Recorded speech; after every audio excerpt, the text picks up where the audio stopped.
Why is this so important? Why is it so important for us to understand the sovereignty of God? Well, here's what we find. We find that in the sovereignty of God, that God himself actually says this through the Apostle Paul in Romans chapter 8, that he works all things for the good of those who know him and love him and are called according to his purpose. So when we have a good understanding of the sovereignty of God, God actually, by his grace, provides us with certain things. God provides us with a deeper reverence of himself and of his Son when we understand that God is sovereign. Listen to how one scholar described the sovereignty of God. His name was A.W. Pink. He said, a God, loosely saying that word, whose will is resisted, whose designs are frustrated, whose purpose is checkmated. He possesses no title to deity, and so is far from being a fit object of worship, merits naught but contempt. That when we have a proper understanding and a healthy understanding of God as ruler, as creator, as lawgiver, and as orchestrator of all, we have a deeper reverence of who he is, what he is capable of, and a greater reverence as to he would actually want to have an intimate knowledge and relationship with us. Number two, in this understanding, God provides comfort in the midst of life.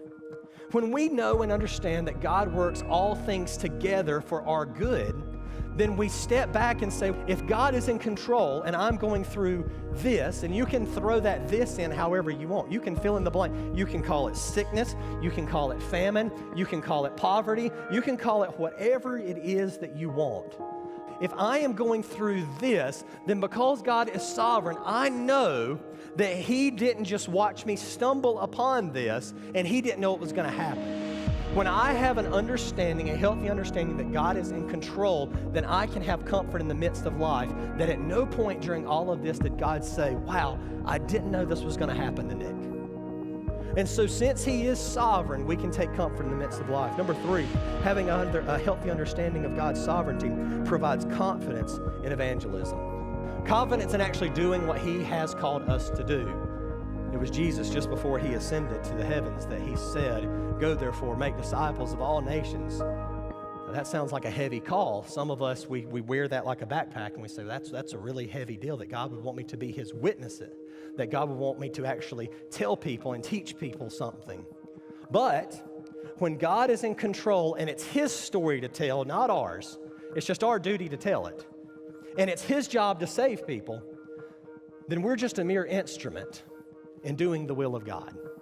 I believe most of us, the reason why we have no comfort in evangelizing this world, in telling the story of God and man, in sharing the gospel, is because we have no confidence in who God is, that he can and will save. We have no confidence in our part of that story, that he can and will and has saved me. That we struggle with that. We don't have confidence in that. And then we stand in the grocery store line and God whispers into our ear, say something. And we have little confidence that God can and will and wants to save that person. And finally, having a greater understanding and a healthy understanding of God's sovereignty brings security in our eternity. It gets to the point where we just say, whatever happens, it's just going to happen. And it was through the Apostle Paul that God said these words, who shall separate us from the love of Christ? And then he would go on to say, would it be tribulation? Would it be heights? Would it be depths? Would it be east and west? Would it be the sword? Would it be war? Would it be peace? Would it be friendship? Would it be... He just goes on and keeps talking. Is what could possibly come into a believer's life? And the believer's response is, it is what it is.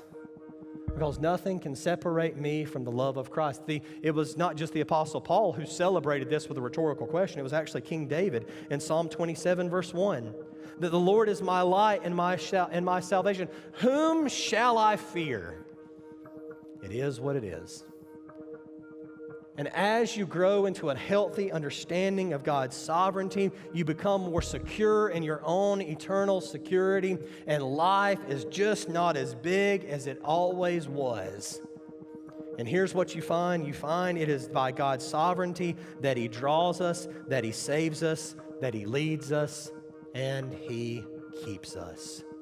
At this moment, Naomi does not see the goodness of God, but she sees the sovereignty of God.